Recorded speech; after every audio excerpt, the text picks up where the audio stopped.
Bonjour, dans cette vidéo, on va voir l'insertion des images et comment on peut attribuer un effet à une image spécifique.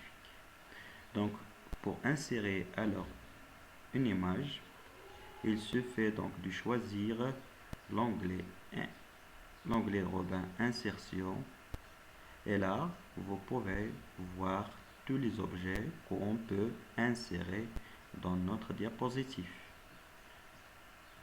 Donc, je choisis alors image. Une boîte de dialogue s'affiche qui nous demande où on peut trouver alors l'image qu'on veut insérer. Alors, je dois donc chercher l'emplacement où j'ai enregistré, où j'ai sauvegardé mon image. Dans mon cas, donc l'image où je veux insérer se trouve sur mon bureau dans un dossier qui s'appelle image. Alors donc je clique sur l'image et après donc je choisis insérer. Là on a inséré alors une image. On peut donc agrandir ou réduire la taille de l'image en utilisant alors la souris comme ça, ou on peut aussi donc agrandir ou réduire en utilisant donc les deux outils. Donc ici on peut soit agrandir ou diminuer donc la hauteur de l'image. Ici on peut agrandir ou diminuer alors donc la largeur de notre image. Ou donc la plus simple, c'est utiliser tout simplement donc votre souris dans le coin inférieur ou dans les quatre coins. Donc évitez toujours donc d'agrandir votre image en utilisant donc les quatre côtés.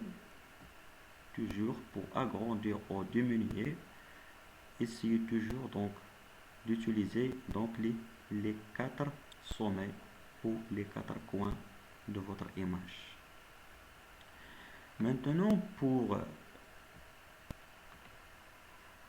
attribuer donc un effet, la première chose donc c'est de choisir donc le style, et ici nous avons ici donc une multitude de styles. Il se fait donc de mettre le curseur de votre souris sur un style et vous avez donc le style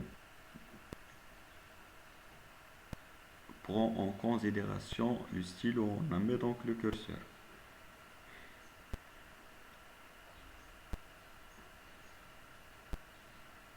Par exemple, je vais donc choisir donc ce style qui s'appelle réfléchi en relief blanc. On peut aussi donc changer la couleur de bordure ou donc de supprimer donc la bordure, de mettre sans bordure, sans contour notre image. Donc selon ce qu'on veut, on peut donc changer la couleur. Aussi donc concernant donc les effets des images, vous aurez alors donc un menu pour donc choisir donc l'effet qu'on veut, prédéfini, ombre, réflexion, lumière, bordure, dossier, rotation, 3D. Par exemple, je vais donc choisir donc cet effet là, perspective avec contraste à droite. On peut aussi donc changer la couleur de l'image.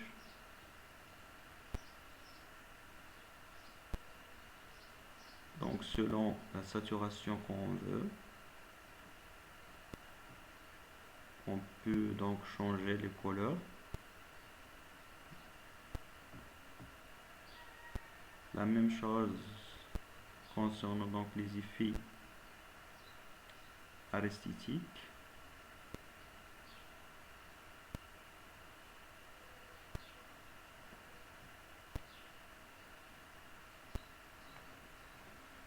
Et ainsi de suite. On s'arrête ici et à la prochaine vidéo, Inch'Allah.